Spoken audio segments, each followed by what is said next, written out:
Essayez de vous imaginer en tant que médecin régulateur une nuit face à un accident catastrophique. C'est-à-dire que le nombre de victimes dépasse les ressources dont on dispose.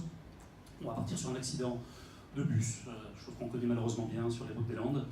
On a un grand nombre de victimes et on va se trouver au niveau de la régulation, donc au niveau du médecin qui doit coordonner, qui doit piloter dans la cellule de crise toute cette période. On se trouve face à 3 problèmes de communication. Le premier, c'est celui de la première équipe qui va arriver sur les lieux, donc votre première équipe de secouristes, de médecins qui va venir et dont la mission va être de faire le plus rapidement possible ce qu'on appelle un bilan d'ambiance. Ces premiers intervenants sur les lieux ont pour seul but de recenser le nombre de blessés, de classifier la gravité et de vous apporter le plus rapidement et le plus simplement possible les informations qui vont vous permettre d'adapter la réponse, c'est-à-dire de dimensionner la réponse que vous allez apporter et de préparer l'hôpital, les rappels de personnel, préparer les blocs opératoires. Donc il faut une information qui soit complète, qui soit concise, et puis dans des conditions qui ne sont pas toujours faciles. Il y a du bruit, il y a de la fumée, il y a des pompiers qui découpent, donc il faut vous imaginer tout ça quand vous allez réfléchir aux solutions qu'on peut apporter grâce à ces nouvelles technologies. La deuxième étape se passe après ce bilan d'ambiance, une fois qu'on a déployé toute cette chaîne de secours sur les lieux. Alors on va dire le dogme un petit peu en France, c'est d'installer ce qu'on appelle un PMA, un poste médical avancé. On va amener un véritable hôpital de campagne à proximité de ce qu'on appelle le chantier, donc qui a lieu de l'accident. Dans cet hôpital de campagne, on aura une zone de tri où on va recevoir les victimes. On va les séparer entre les plus graves, les urgences absolues, des moins graves, des urgences relatives, des gens qui sont simplement impliqués.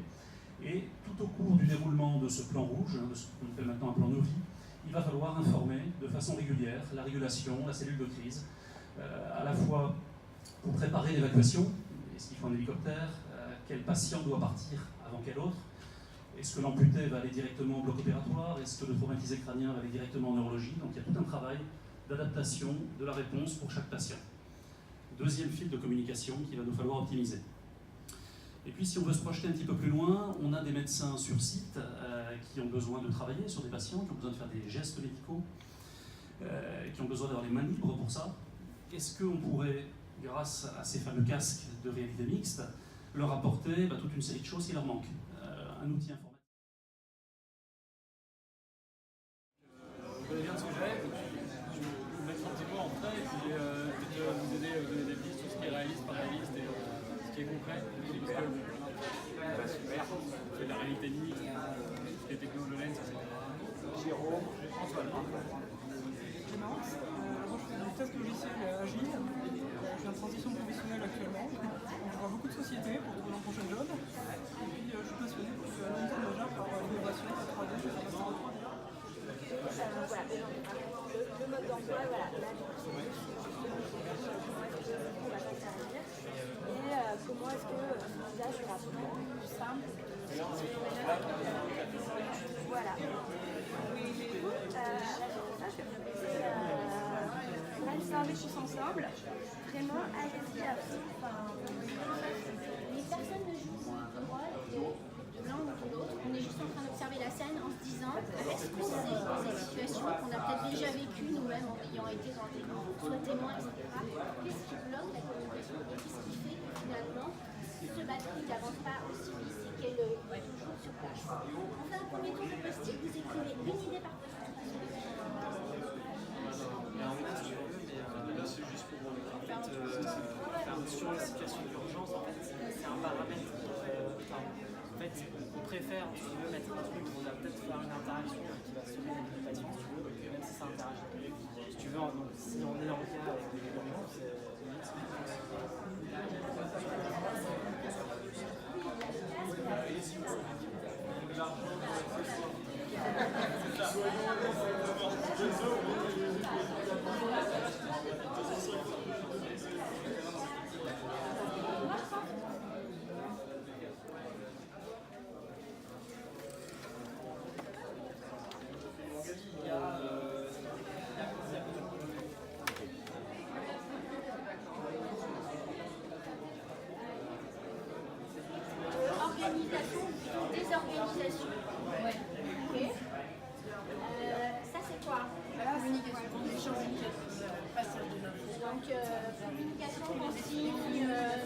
dans les outils, dans les formes de l'interface. Aussi, ça, je suis pas d'accord avec vous parce que là, vous avez réduit la formation à l'émotion, et je pense que c'est une idée unique, mais qui pèse autant que 4 ou 5 post-it.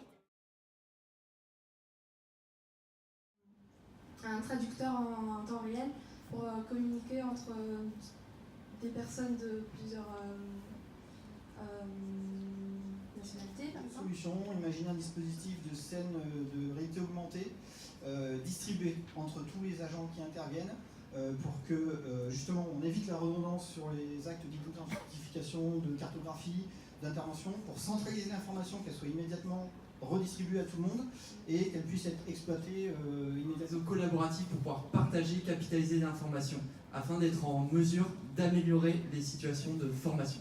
Une solution par rapport à l'humain, on a la gestion du stress par une personne dédiée à la gestion de l'humain, peut-être la détection des mouvements de foule,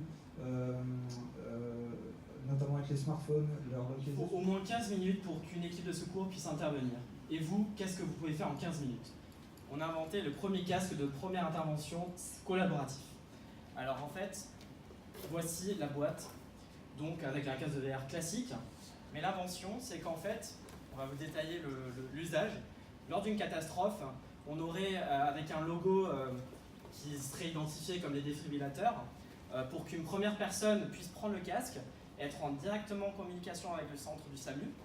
Et puis, en fait, il sera à les yeux du médecin directement. Avec Five, vous pourrez améliorer votre vision dès votre arrivée sur le lieu d'action, analyser l'ensemble des risques, communiquer instantanément et retranscrire l'ensemble des informations avec votre équipe, hiérarchiser les priorités et enfin, réparer et sauver des vies. C'est qui vous permet d'analyser l'ensemble de votre scène d'accident avec une palette d'outils qui est transposable au diagnostic de chaque patient. Ça va de l'analyse de la température pour vous permettre de dénombrer le nombre de personnes touchées par l'accident à l'analyse pupillaire, à l'analyse cardiaque. Réalité mixte et d'intelligence artificielle pour supporter l'humain et l'aider le mieux possible avec le moins d'interaction possible. C'est pour ça qu'on a créé un casque qui repose sur les implants neuronaux et ainsi toutes les actions sur place sont faites directement grâce aux pensées et aux actions directes avec l'analyse et le scan sur le scan local de la zone, etc. Ce qui est très très intéressant d'abord, c'est de voir des gens réfléchir en dehors du cadre médical, ça nous apporte énormément. On a parlé de gestion des émotions et de préparation au stress, et je pense que dans le domaine de la réalité virtuelle et de ce que fait Silforels, on pourrait tout à fait imaginer une immersion et une préparation à la catastrophe et diminuer un peu la charge émotionnelle. Là, on a notre liste de R&D pour les 2 ans à venir. Sans plaisanter, il y a des choses qui sont tout à fait accessibles, on va dire à moyen terme.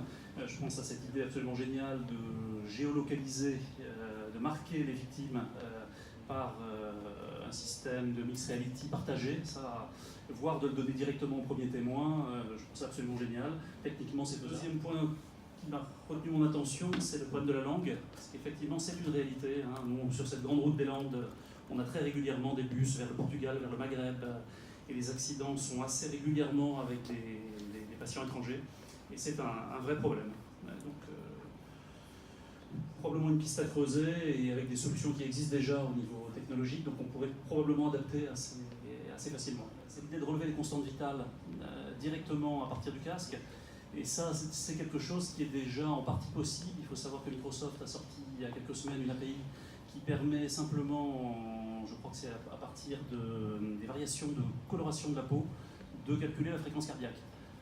Donc un outil qui pourrait potentiellement permettre, ne serait-ce que de différencier les gens décédés des gens à réanimer. Moi, ce qui me séduit beaucoup, ça a été dit, et je pense qu'on le verra en plus dans les Product Box, c'est ce que je trouve très malin, c'est le fait d'utiliser l'espace pour mettre de la notation. C'est-à-dire effectivement, plutôt que de mettre tout ça sur un calepin ou dans un dossier, etc., que la personne qui arrive après puisse effectivement récupérer l'œuvre. L'idée d'effectivement de donner du pouvoir aussi aux citoyens et de le faire intervenir en amont des secours.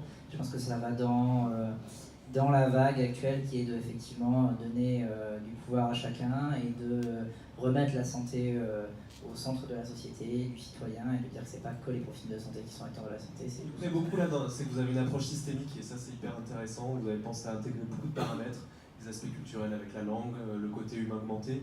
L'idée des drones est vraiment très intéressante et peut faire germer pas mal d'idées de notre côté aussi. Vraiment, je pense qu'on est tous très impressionnés par la qualité de ce que vous avez pu produire en si peu de temps sur des thématiques qui sont quand même assez particulières et souvent qu'on traite un petit peu entre nous en disant qu'est-ce qui pourrait être bien. J'ai retenu, et ça vous l'avez bien perçu, l'aspect collaboratif et c'est fondamental de pouvoir mettre à profit les technologies au niveau communication, interface, etc. Pouvoir partager un référentiel commun au travers de la réalité augmentée, et ça je pense que c'est important. Alors si on peut faire du collaboratif en impliquant en plus le citoyen, alors là c'est parfait quoi. Tout est dit.